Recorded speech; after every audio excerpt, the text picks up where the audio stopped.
I'm Hemant Mehta. And I'm Jessica Blumke. And you're listening to the podcast for FriendlyAtheist.com.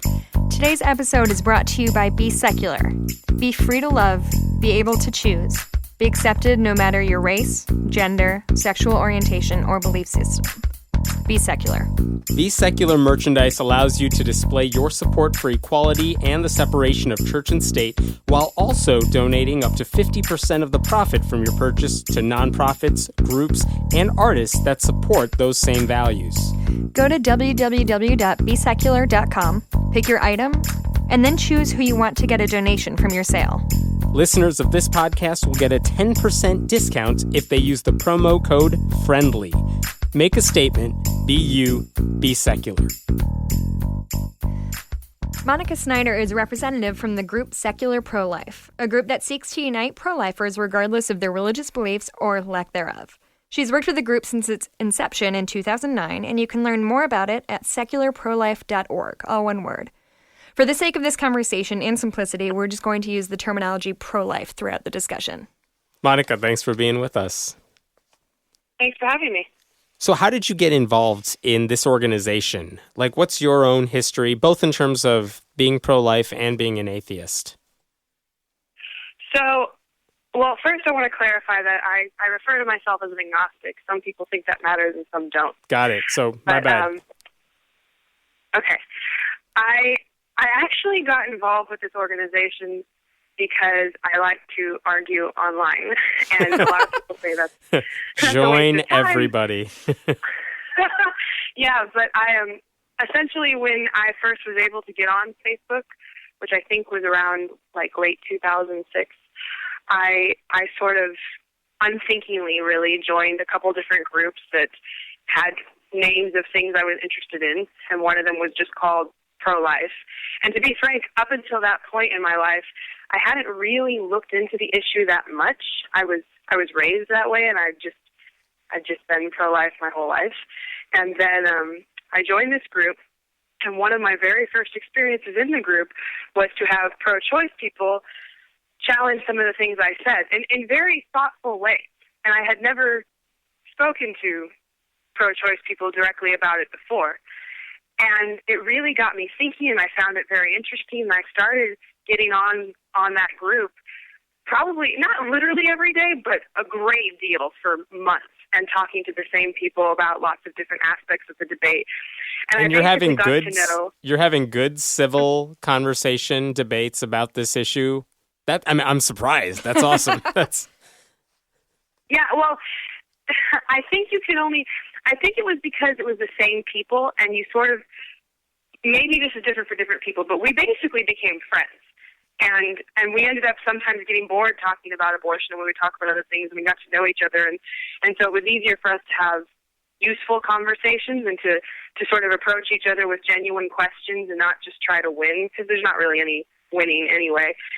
Anyway, I got to know pro-life people too, and one of them was Kelsey Hazard, who is the president of Secular Pro-Life. And when she decided to found the group, she reached out to people she knew were secular, including me, and asked if we'd like to be involved. And I sort of shrugged and said sure, because I thought it would basically entail what I'd been doing, which was arguing online. And then it ended up getting much bigger than I think either of us anticipated. And I found it to be completely fascinating work, and I actually struggle to have good boundaries when doing secular pro-life work to balance it out with the rest of my life, which needs attention too, because it's got all of this intersectionality to it, because you get to know all of these people coming from really, I refer to it as really non-traditional perspectives on the issue, and I'm trying to understand those different perspectives and help people communicate with each other about that.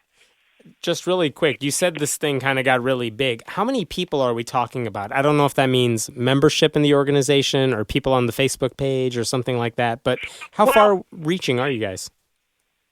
Well, the Facebook page right now is somewhere a bit over 6,000 followers. So when I say really big, I mean bigger than I thought it would ever be. Big enough that people are asking us to do college presentations. They're asking us to do speeches.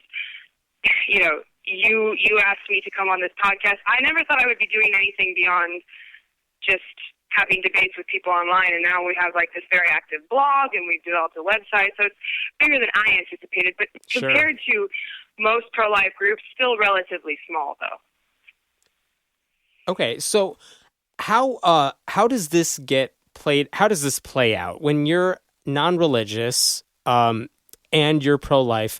What does that mean for you in both of those worlds? Because I imagine the pro-life people are not happy with the non-religious side of you, and I know for a fact the non-religious people are not happy with the pro-life side. So where does that put you?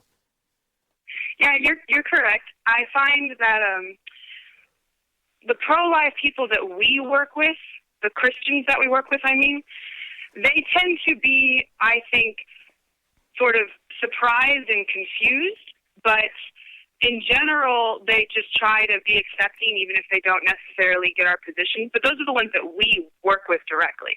There's also a whole bunch of Christian pro-lifers that we don't necessarily work with that have varied reactions to us.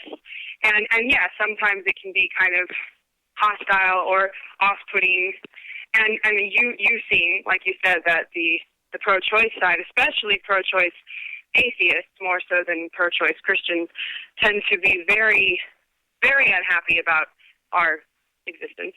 I wouldn't say I enjoy that. I think it can be very frustrating because we're sort of between a rock and a hard spot with one group or the other dislikes one aspect of us. But I don't really see, for me personally, that can't keep me from doing what I'm doing because I can't make myself religious. I just don't.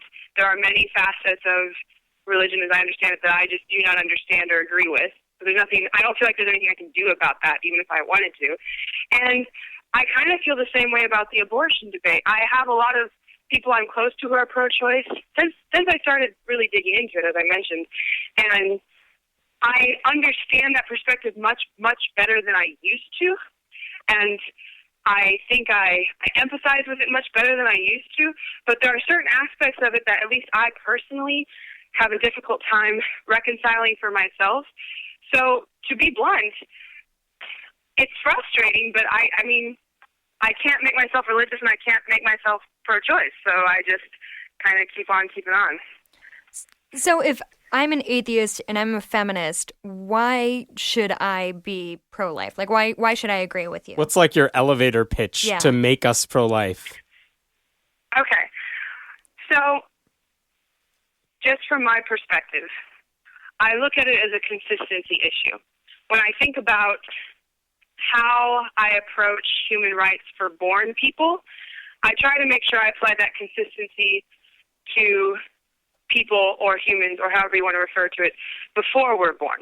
And for me, I haven't been able to find a consistent standard that would exclude us as organisms before we're born and include us after. I think there's a lot of good reasons to feel differently about the preborn, but when I try to apply those consistently to all of humanity, I find myself thinking that if we use those reasons throughout, we end up excluding born groups of people that at least I personally think we should be careful to protect.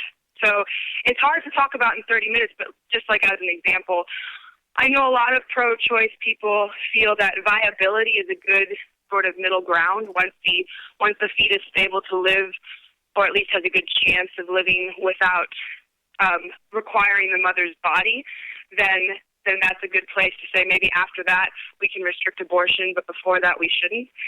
And I think that's a very pragmatic way to look at it. But in terms of sort of the ethical perspective, it doesn't make sense to me because depending on where you live or when you live, if you look throughout history, there are going to be different situations where an earlier fetus could be viable, like in the United States, that might not be in a third world country today, but that doesn't speak to whether or not it should have rights. I don't know if that makes sense. So I have a hard time seeing that as a consistent approach, even though I get the motivation behind it.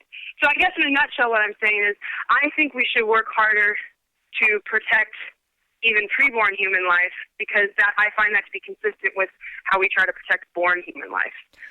Do you, for you, is there an important distinction between, so if I became pregnant and I didn't intend to, and I don't want to be pregnant, do you delineate that from I got pregnant and I have a medical condition and my life is put at risk, or my general good health is? Do you designate those two things? Yeah, I think that is an important factor, and there's actually a lot of factors that will change the way the situation looks ethically. I think, in general, if any woman is pregnant and it's putting her health risk, or certainly it's putting her life at risk, that's a different kind of situation than if she's pregnant and doesn't want to be, but her life isn't threatened. I think it's a more dire situation, and I think especially if it comes to a life versus life, I think abortion has to be legal in those cases, because I frankly see it as self-defense. I don't think that we can require people to die for that. I mean, we don't even do that with born children. Mm-hmm. So there are situations when you would say, okay, you know what, abortion may be an option in this particular case, but there are a lot of factors that play into it. Exactly. I actually think it's more complicated than a lot of people on both sides of the debate like to say that it is. I think that people, I don't want to put words in everyone else's mouth, but I find that there's such strong passions on both sides of this debate. There are people who basically see it as equivalent to killing newborns, and there are people that basically see it as enslaving women, and those are both very serious considerations. And I think a lot of people feel that if they grant any complexity or gray area, they're risking compromising those principles. And I empathize with that, but I think it's actually pretty complicated. This is a true story. When I was in medical school for 1 year, and I was part of a pro-choice organization, and we had a national convention. And one of the sessions that they had there, and I just remember this one really vividly, the lady who was speaking, the doctor who was speaking, asked us all if all of you had these skills to perform an abortion, to perform the procedure, how many of you would do it in the first trimester? And I think all of us in the audience stood up and said we would do it. And then she said, how many of you would do it in the second trimester? And you had some people sit down. And then she said, how many of you would do it in the third trimester? And I think maybe in this room of 100 plus people, 2 people were still standing up. And the point she wanted to make is this is what happens every time she speaks to a pro-choice group. These are doctors who will be performing these procedures in the future, and even they are not very comfortable about doing it late into the pregnancy, which is kind of what Monica's you were saying about the viability issue.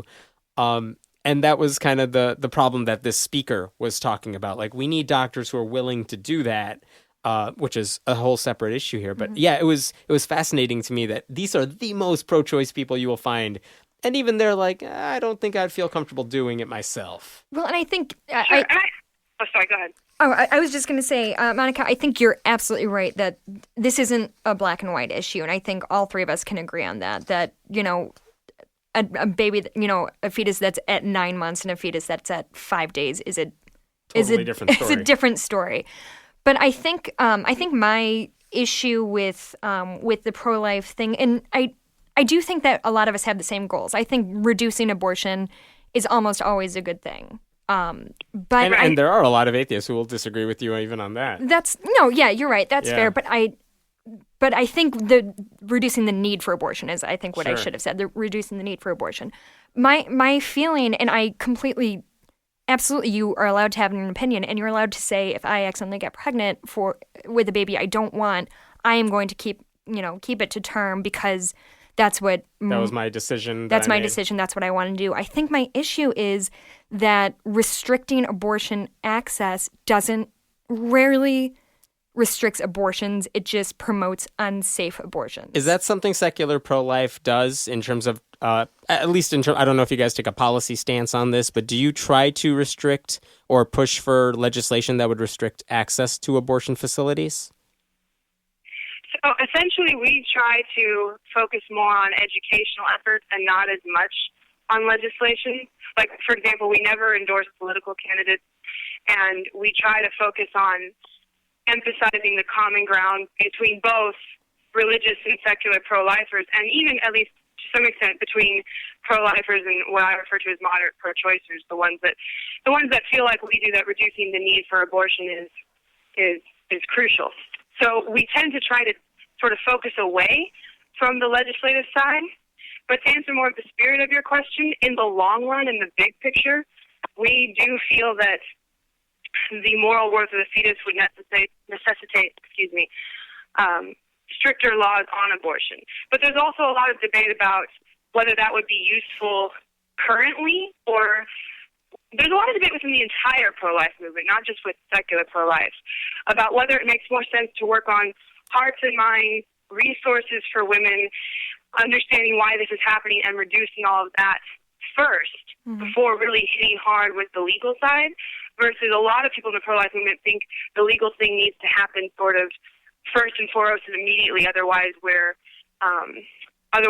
we don't really mean what we're saying. And they focus on that more, and they think everything else can happen in its own time. And explain this to me. Is much more the former. Sure. Explain this to me, because I don't think I understand this. What, if you, and I say you as a big collective you, if pro-life people were able to restrict access to abortion facilities, because some states we know are shutting them down, maybe there's one left in the state, something like that. Trap laws? Yeah, that to me, and this is what Jessica was saying earlier, that to me wouldn't make people stop having abortions. It would just make it harder to get. And that to me just puts everybody in jeopardy. I don't understand whether you do it first or even last.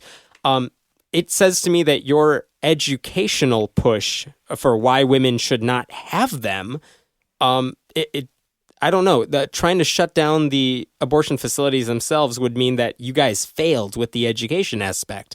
So that, to me, that's where I kind of draw the line. Like, I'm fine with you guys trying to educate people on these issues. Of course. More power to you if it works and if you're right and if you could persuade people.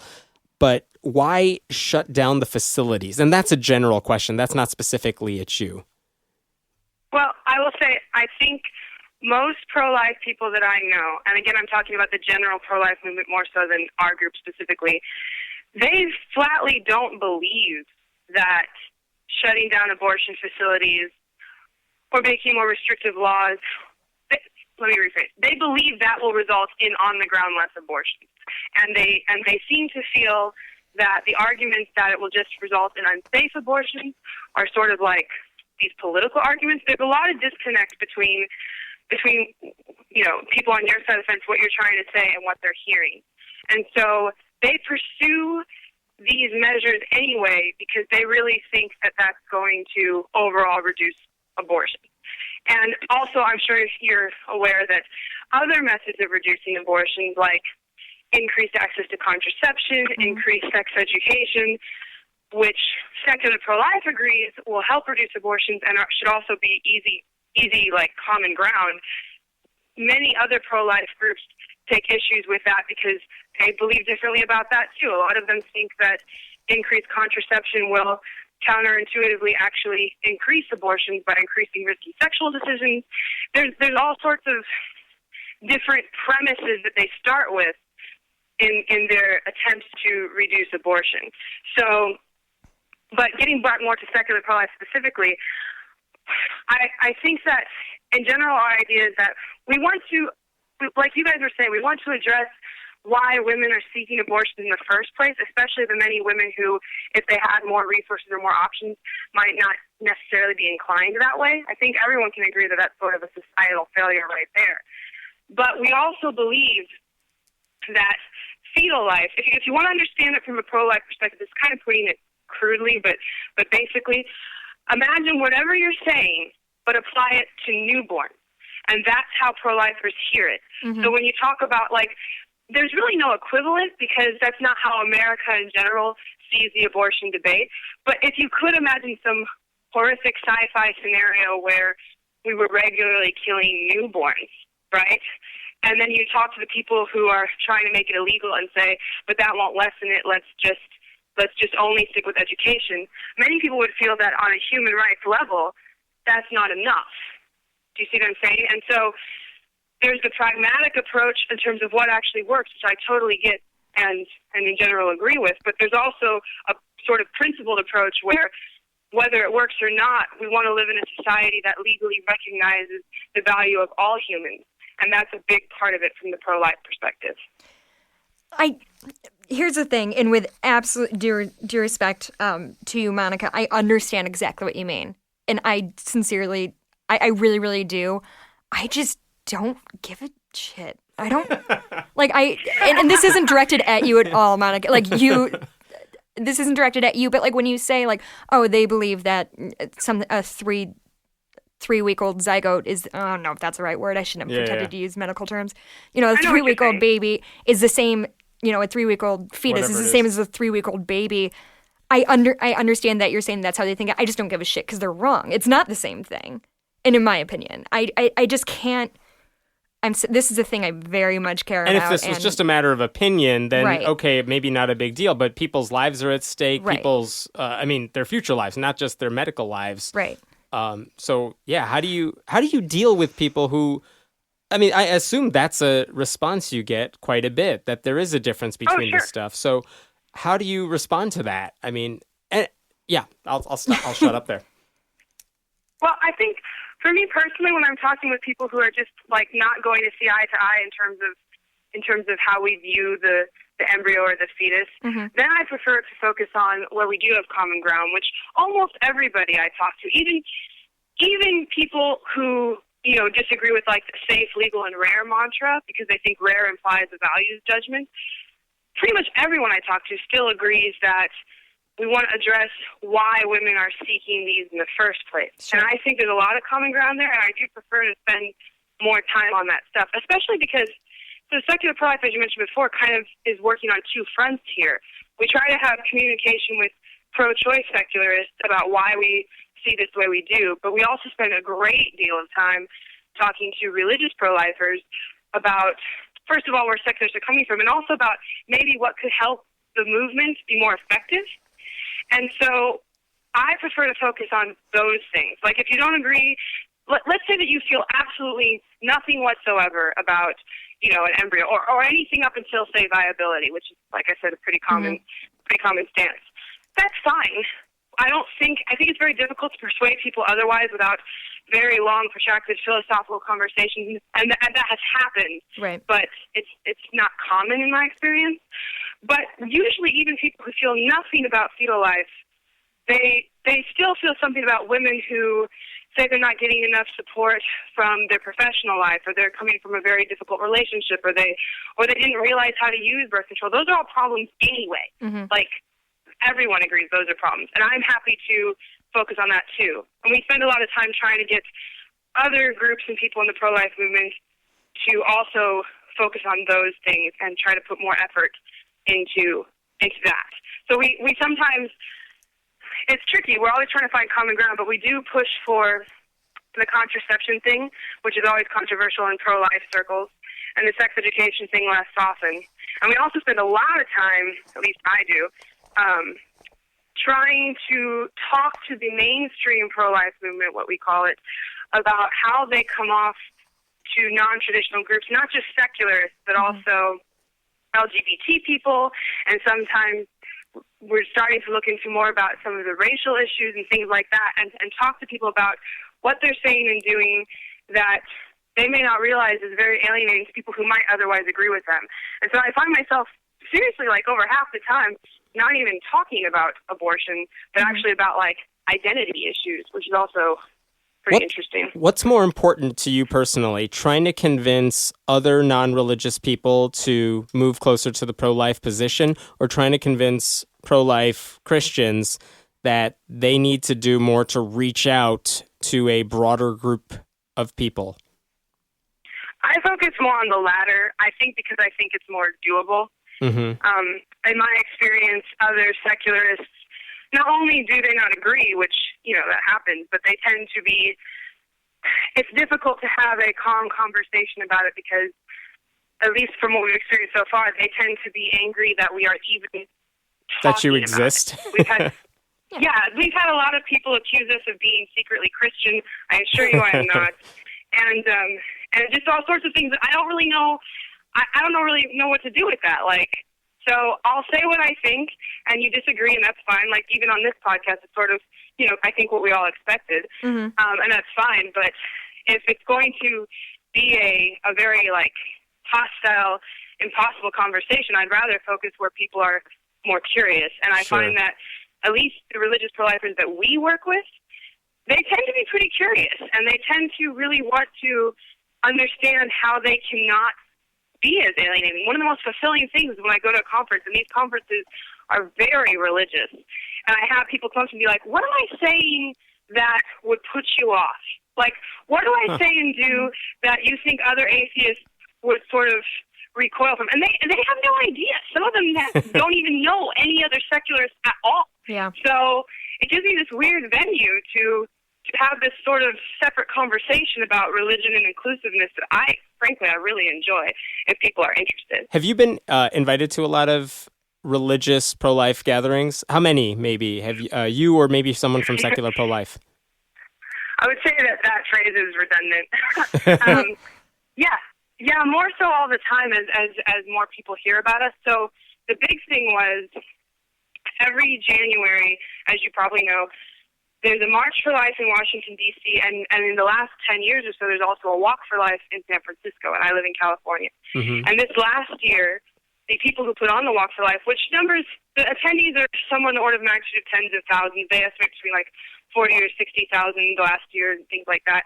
They actually asked me to do a speech for them, which was unheard of for secular pro-life. Mm-hmm. And once I did that, it got us a lot of exposure. So this year, we've actually had a lot more people asking us. I know you saw the youth rally thing I did a couple weeks ago in Bakersfield. And yeah, you gave a speech to a big crowd there that was primarily religious. Yes, and the youngest crowd I've ever spoken to, so that was kind of new for me. But that's a good example because there was a little bit of pushback leading up to the event, not from the organizers, they invited me, but from some of the people that were seeing who was on their roster.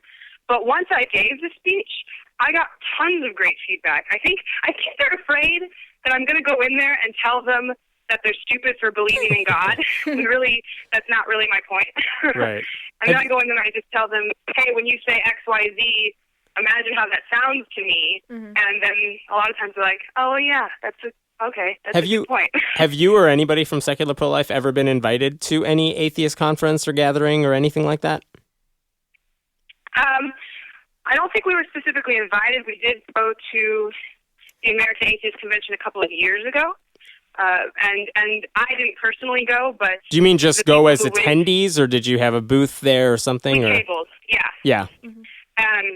Kelsey went along with some of our volunteers, and from what she tells me, they had pretty mixed reactions. They had, every now and then we'll have people come up to us and say, wow, I thought I was the only pro-life atheist, which you can understand how they might think that. Mm-hmm. And then they're excited that we exist. But we also had people who were angry that they let us table at all. And they compare it to, what's next, secularists against gay marriage or pick a cause, right? And so it was controversial. And we had... Matt Dillahunty invited one of our members to debate him. I think it was late 2012. And we did, and it's on YouTube. Mm-hmm. So that happened. But for the most part, no. For the most part, it's pretty don't talk and don't acknowledge. Even when other pro-choice atheists do give us a forum occasionally, they usually get a lot of flack about it, too. We're actually on the Atheist podcast. Oh, I know it. I'm well aware. I'm sure you know exactly what I'm talking about. That's why I originally contacted you at all, because I was surprised that you covered us, and then I was more surprised that you covered us a second time.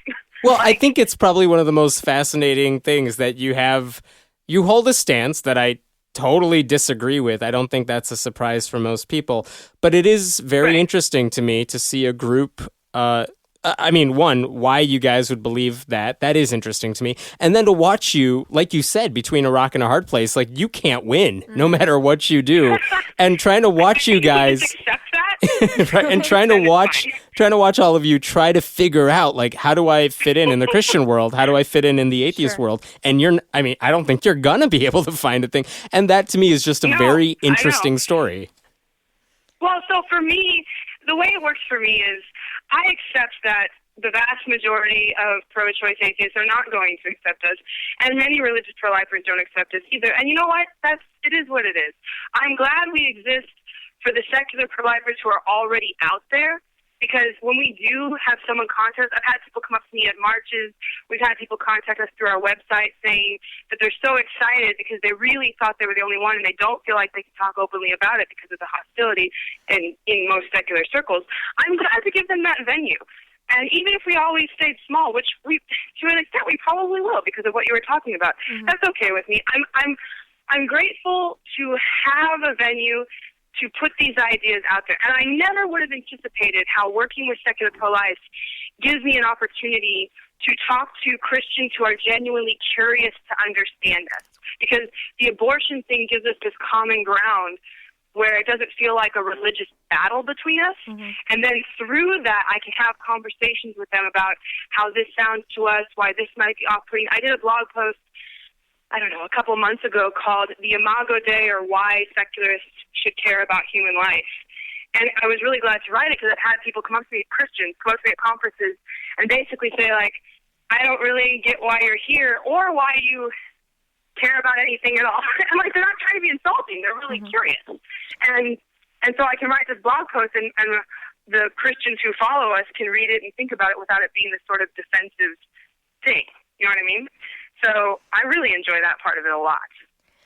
I will say this, and again, as Hammond said, like I don't agree with your stance, and it seems unlikely I'd be persuaded without a lot of compelling talking. I will say this, I gotta respect you for standing up for what you believe in, because I think, I don't know, we've all been in the place that we're not the popular opinion as atheists or agnostics, but you know, you clearly have done your research. I just wish, man, I wish it wasn't a pro-life thing. I wish it was a let's try to reduce the need. And I understand you do that. You wish it wasn't a restricting abortion thing so much as a educating. Right. And I think education is so important and access to birth control is so important. But the reality is people make mistakes and birth control fails. And What do you do when that happens? Right. I don't foresee a situation where abortions are ever eradicated. That just doesn't seem like a realistic future. Monica, do you know what percent of we always hear about the rise of the nuns, the people who are religiously unaffiliated. Within that segment, how many people are pro-life? Do you have any idea? So we don't have access to polls that ask that question of secular or non-religious people specifically, but we do have polls like Gallup polls that talk about, on the one hand, how many Americans refer to themselves as pro-life, and then on the other hand, how many Americans refer to themselves as non-religious. And according to secular pro-life calculations, like the conservative end of it, it would be, Gallup found that at least between 15 and 20% of people who call themselves non-religious also refer to themselves as pro-life. So if we assume 15%, that comes to like 6 million Americans on the lower end. Yeah. Jessica's shaking her head because she doesn't believe it. But I've actually seen similar numbers. I'm sorry, go ahead. I have seen similar numbers. Yeah. Actually, the numbers I think that I've seen, and I would have to double check on this, I think they were in the low 20s of people who are non-religious, but again, that includes a lot of people who believe in a higher power. Yeah. Who also say they are pro-life or whatever terminology they used. Yeah, and maybe it wasn't explained in a way that I grasp, but to me, like saying this percentage of people are pro-life and this percentage of people are non-religious and saying, just mash those, I feel like that doesn't account for like the fact that a lot of Christian people are pro-life and say they're non-religious or something. And for what it's worth, I forgot where I was going with that. It's all good. No, I was going to say for what it's worth, there are a lot of non-religious people who also say they believe in prayer and who believe in angels. And you're like, really? Those don't seem very compatible. And astrology and all sorts of fun things. Yeah.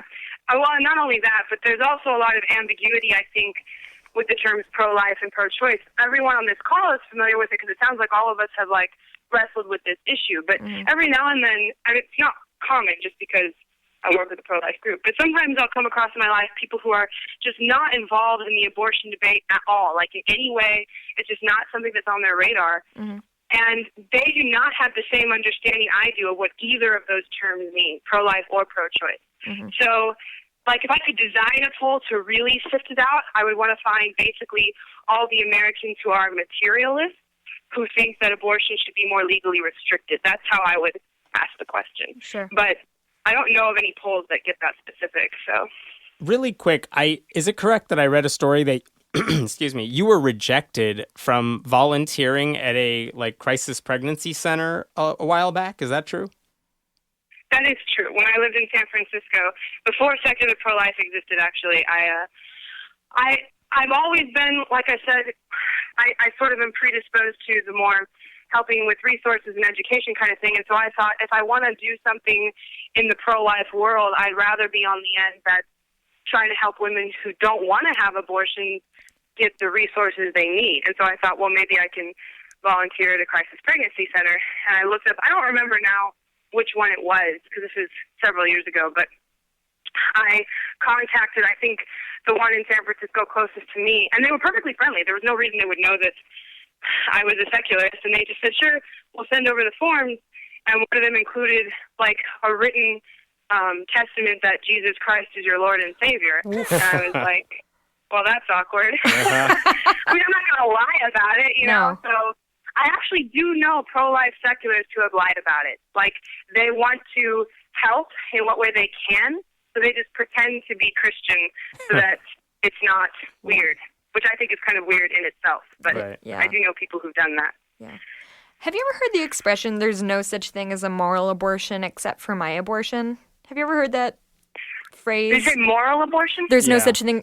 The only moral abortion is my abortion. Have you ever heard that? I have heard that, yeah. Do you have you encountered that? People who were previously pro-life until they got pregnant, their daughter got pregnant, their sister got pregnant, and all of a sudden, no, you don't get it. Because a lot of religious people do get abortions in churches, evangelical churches. And a lot of religious people are pro-choice. I actually think the mainstream pro-life movement, I'm not sure if they're aware of how split it is. Even among self-prescribed Catholics, it's almost half and half. Mm-hmm. Have you experienced anyone? I've met. I'm sorry? Have you experienced anybody that you worked with in the pro-life movement who had to have an abortion and then ended up getting it? I have only known people that had abortions a long time ago and that actually converted them to being pro-life, but I haven't known anyone that I know of that has already been a pro-life activist, gotten an abortion, and then continue to be a pro-life activist. Mm-hmm. They probably exist, but you can see why they probably wouldn't talk about it. And right. I personally haven't known anyone. I have known pro-choicers who used to be pro-life, and either they or more often someone they were very close to had to go through this, and it changed their view. Mm-hmm. So I do think that it's very similar to I don't know if this is a good analogy, but you know how a lot of people might be either ambivalent or against gay rights until they become close to someone who's gay. Sure. I think there's something to that with this too, especially for pro-lifers who haven't already known someone who's post-abortive. The pro-lifers who do, they might be a little bit more resolute, like they've seen what it looks like and they understand how difficult it can be, and they still hold the position they do. But ones who haven't really made themselves take a really hard look at it, I think like with anything, if you haven't really delved into the strongest objections to your position, then the first time they come up, it's going to be more likely to sway you. Yeah, I also think that there's sometimes a problem that people who are against abortion can hold this stance because they've never found themselves in that situation, and so people who need abortions are those kind of people, are irresponsible people. They're not my people. They're not my people. And I had a friend who... I think there's... I'm sorry, go ahead. I'm so bad about interrupting. No, it's totally fine. It's weird over the phone. But it's just a quick anecdote yikes badikes, that a friend of mine, grabbed me and was like, I missed my period. Will you come with me to get a pregnancy test? And literally from the walk to where we were to picking out the pregnancy test, she was like, oh, I'm sure I'm not pregnant. I would never get an abortion. And within 5 minutes, when she found out she was in fact pregnant, she was like, all right, so Planned Parenthood right now, right? I think she changed her mind just like that. It's very easy to say I would never get an abortion Until it happens to you. Until it happens to you, and I don't know, your situation is different from everybody else's. Yeah, and I think, if nothing else, I think that should demonstrate that even for people who remain pro-life in those situations, we should be very, very reserved in judgment. I think that a lot of women, it's hard to understand what they're going through, and actually it's not a very. It's also controversy within the pro-life movement. There's a huge faction that's basically like, we shouldn't judge, we should just help. And then there's a huge faction that's like, well, if it's the same thing as a baby, then of course we should judge. And they argue amongst themselves about that. But I think that even if a given pro-lifer believes it's the same as a newborn, they should be able to recognize that the woman in that situation doesn't. And that makes a big difference. But I also wanted to say that the flip side I've seen happen too, where someone was pro-choice and then they had an abortion that negatively affected them far more than they thought it would, and or they had an abortion that didn't really affect them that badly, but then they had a wanted pregnancy, and they went through the ultrasounds and all of that, and that changed them to being pro-life. So I think people can go through either transition, and that's why I like to seek out the opinions of people well, especially women who've already been pregnant, one way or the other, so at least they've gone through that. Actually, that's not an unfair point, that there's two sides of that coin. You're right. I was gonna say we're closing up here, but we're like, I want to wish you luck, but I really don't, because I don't want you to succeed. But I like you, and I hope with the secular religious understanding part. Yes, and I appreciate that you're willing to have this conversation with us. Was this a fair conversation? Oh yeah, I awesome. think so. I'm sorry. I don't need you guys to. We don't have to agree. No. Yeah. Okay. Thank you so much for taking your time and being willing to talk about a really tough subject. So thank you so much, Monica, for joining us. Yeah, thanks, Monica. Yeah, thanks for having me. Thanks for listening to the podcast for FriendlyAtheist.com. This episode was taped at Cinnamon Sound Studios in Aurora, Illinois, and the music was written and performed by Brad Chagdis. If you like what you're hearing, please consider making a contribution at patreon.com/Hemant, that's He-Man T. We appreciate your support. I'm Hemant Mehta. And I'm Jessica Blumke. We hope you'll join us next time.